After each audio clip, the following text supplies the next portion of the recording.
Have you ever woken up already feeling stressed before your feet even hit the floor? Your mind feels foggy, like you can't think clearly. And before the day even really begins, you're thinking, there's no way I'm going to get everything done today. It feels like no matter what you try, no matter how hard you push, you're still going to end the day feeling stressed, overwhelmed, and behind. And that pressure, it's crushing. But the problem, it's not that there's too much to do. Instead, it's something deeper. It's one specific thing your brain is trying and failing to do. And once you understand this, you can actually reduce your stress without changing your circumstances. Welcome to Conquer Mom Stress, the podcast that helps you stress less and enjoy motherhood more. If you've ever crawled into bed at night completely exhausted, but still feel like there's so much left to do, you are in the right place. I'm your host, Jill Gokul, and I believe that motherhood is meant to feel joyful, not exhausting. Together, we'll uncover what's really fueling your stress and give you the practical tools to conquer it so you can finally feel like the confident mom you were made to be. Also, if you have a specific question or issue you're stressing about, head over to jillgokul.com/ask to submit your question. And who knows, you might just be featured in an upcoming episode so you can get practical, real-world solutions to the exact challenges you're facing. I can't tell you how many times I went through the day feeling like I was barely keeping my head above water, trying to juggle everything as a mom.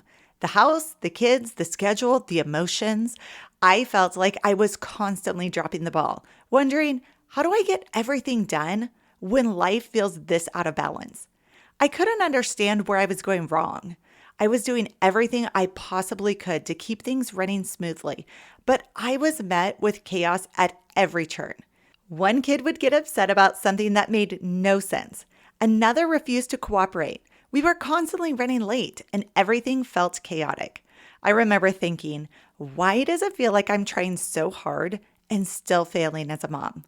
It wasn't just the events of the day that had me frustrated. It was the never-ending pressure and stress that was on my shoulders each and every day. I felt like I had no control over anything anymore. I was defeated, burned out, and couldn't see any point in trying anymore. So many moms struggle with this level of chronic stress and burnout that leaves you feeling like a failure as a mom.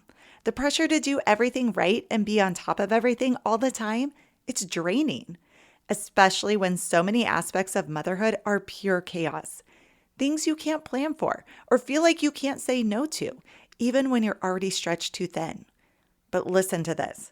Motherhood genuinely changes the way your brain experiences life. You know how before kids, your day had some level of predictability? You could plan your time, finish what you started, move through your day with some sense of order. Even if life was busy, it still felt like you were driving it.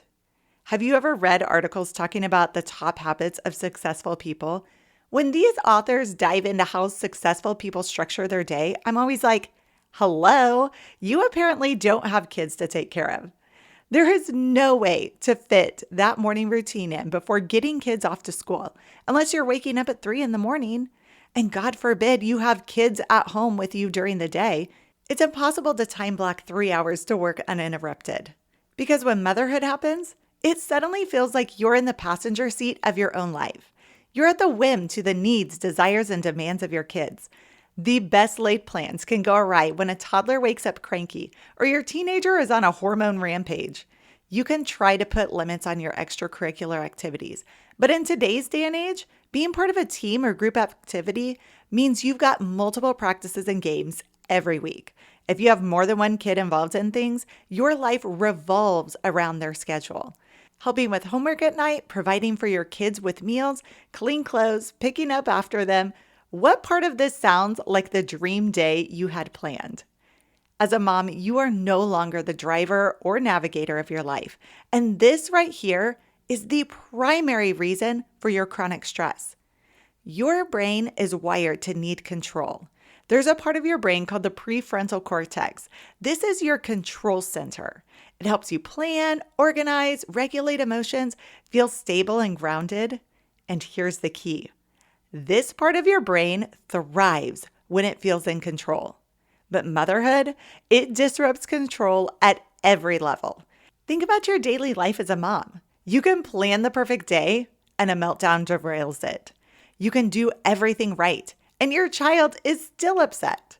You can simplify your schedule and more gets added. You are constantly dealing with unpredictability, interruptions, and emotional demands. So your brain starts sending a signal that you have no control over things. And that triggers stress. But your brain craves predictability. It's constantly trying to predict outcomes, create order, maintain control. Because when it feels in control, it feels safe. When your brain feels out of control, it creates stress. Stress isn't just about how much you have to do. It's about how much your brain feels like it can't manage what's happening. So when your brain perceives too many variables, too many unknowns, too many emotional demands, it shifts into overwhelm, brain fog, and shutdown. That's why you feel scattered, behind before you start, mentally exhausted. Here's what makes motherhood especially hard. It's not just the tasks, it's the people, little humans with emotions, needs, unpredictability. You can't control them the way you can control a to-do list. And because you care so deeply, your brain tries even harder to manage everything, which actually makes the stress worse. So many times I have overthought a situation to the point of overkill, so I can word things and do things just right for all 5 kids to get on board happily. But inevitably, one or more of them gets upset with me and my stress level spikes in no time flat. It's like my brain said, I tried so hard to control this and things still didn't go as planned. It's a little reminder that no matter how hard I tried, when it comes to kids, nothing was in my control. I know you've been there a time or two. And let's not forget that on top of all this, you're still carrying constant responsibilities of remembering schedules, anticipating needs, solving problems before they happen. So even when you're not doing anything, your brain is working overtime and it never fully feels done. And guess what that leads to? Feeling like you're failing as a mom. But mama, you are not. That feeling that you can't keep up or that you're dropping the ball on everything isn't a reflection of your ability.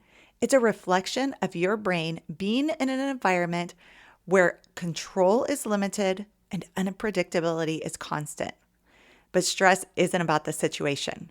It's not actually coming from your kids, your schedules, or your responsibilities. It's coming from your brain feeling like it has lost control. And let's be honest, there are so many times when motherhood feels totally out of control, not because you're doing it wrong, but because you're trying to apply control-based thinking to a life that doesn't operate that way. Motherhood removes the predictability your brain depends on and replaces it with constant uncertainty. Once you understand that, you can stop fighting it and start working with your brain instead of against it. Here's what your brain actually needs.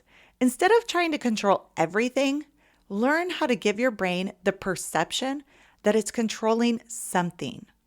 Do you remember how the prefrontal cortex is your control center, helping you plan, organize, regulate emotions, and feel stable and grounded?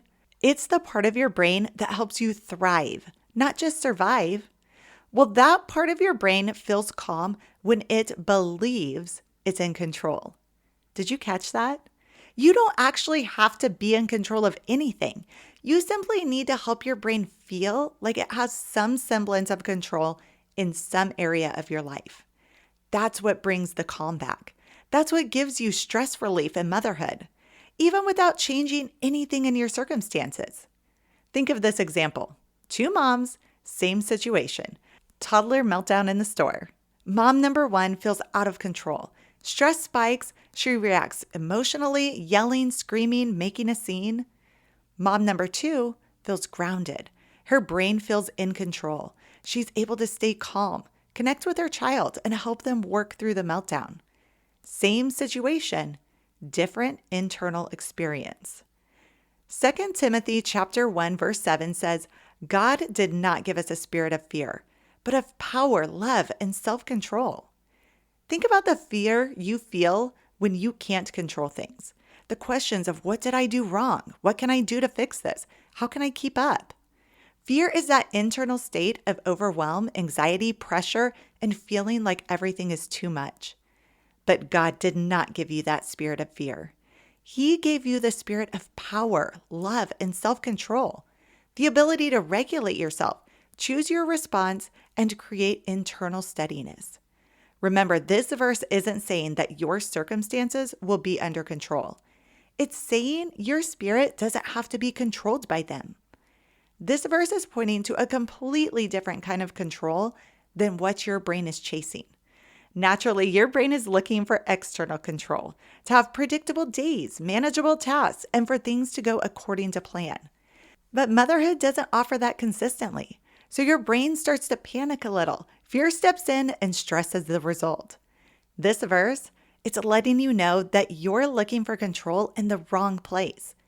Instead of trying to control everything around you, which are external factors like your kids' emotions, how the day unfolds, everything on your plate, look to a different kind of control, one that's within you, so your brain can feel in control of how you show up inside, even if it can't control what's going on outside of you. When you harness control in this way, your brain starts to feel steady again. Picture a moment you know well. Your child is melting down. You're already overwhelmed. Something else just got added to your plate. Your brain starts racing. This is too much. I can't do this. Everything is falling apart. That's the spirit of fear this verse is talking about. So instead of trying to fix everything, you move into the spirit God gave you: power, love, and self-control. When you use these three spirits to feel in control over how you show up internally, stress melts away. So how do you do this? How do you practically step into control through power, love, and self-control? First, you step into the spirit of power.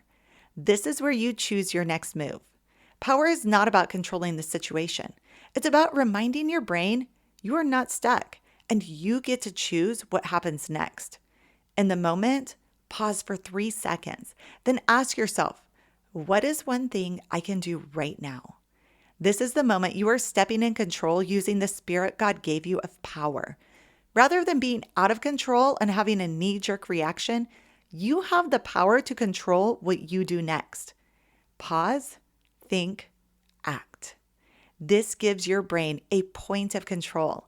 That one decision tells your brain that you're not helpless and you're not out of control. In fact, you're tapping into your prefrontal cortex in order to take intentional action. And with that feeling of power and control, stress immediately starts to come down. Second, step into the spirit of love. This is where you choose how you show up. Love needs to ground your response. Without it, your spirit of power can turn into trying to control others, which is an external factor. Remember, you cannot control external factors. But the spirit of love reminds you this is a human in front of you, a child of God, not a problem to fix. This pulls you out of fix-it mode, which is hyper-focused on the output, and moves you into compassion mode, which focuses on controlling your input, the way you present yourself. Soften your tone, make eye contact, put a hand on their shoulder, speaking words of kindness to acknowledge they're having a hard time. Love shifts your nervous system out of reaction and changes your child's response because connection creates an environment of safety, and safety lowers stress. And finally, step into the spirit of self-control. This is where you learn to regulate yourself first. This is the step that most moms skip. Let's be real. When things feel out of control, it feels like you need to control others. But this verse is clear. Real control lies within controlling yourself. When you feel your stress level rising and life begin to feel out of control, be intentional about calming your brain, regulate your body, creating a sense of safety so you can regain control of your own emotions. Take a slow breath in and out, unclench your jaw, slow your speech, and repeat to yourself, I am safe. God, give me the words to say. Your nervous system sets the tone. When you regulate yourself, your brain feels safer, your response becomes intentional, and your kids mirror your calm. So when things feel out of control, don't try to fix everything. Just walk through regaining your internal control through power, What's one thing you can do? Love. How do you want to show up? And self-control. Regulate yourself first. When you do that, even just a little bit, your brain starts to calm down because it feels in control again. You don't need a perfectly controlled life to feel calm. You just need to tap into the control you already have within you. Saint Benedict of Nursia said, "Let peace be your quest and aim." When you focus on controlling yourself internally, peace is the result, because the spirit of power, love, and self-control are not just random virtues. They are the path to peace. When you are grounded in godly peace, external chaos no longer affects you because you are filled with peace that surpasses all understanding. And from that, you regain a feeling of control within yourself, which is exactly what your brain needs to feel safe, capable, and free from stress. Thanks for joining me for this episode of Conquer Mom Stress. If today's conversation encouraged you, hit follow and leave a review. That lets me know that these episodes are hitting the topics you need. And while you're there, share this podcast with another mom who might need to hear it. Your thoughtfulness might just be what she needs to get through the day. Remember, this is your place to pause, rest, and start conquering mom stress, one small step at a time. Motherhood isn't meant to drain the life out of you. It's meant to be lived with joy, even on the messy days. And together, we're going to find that joy again.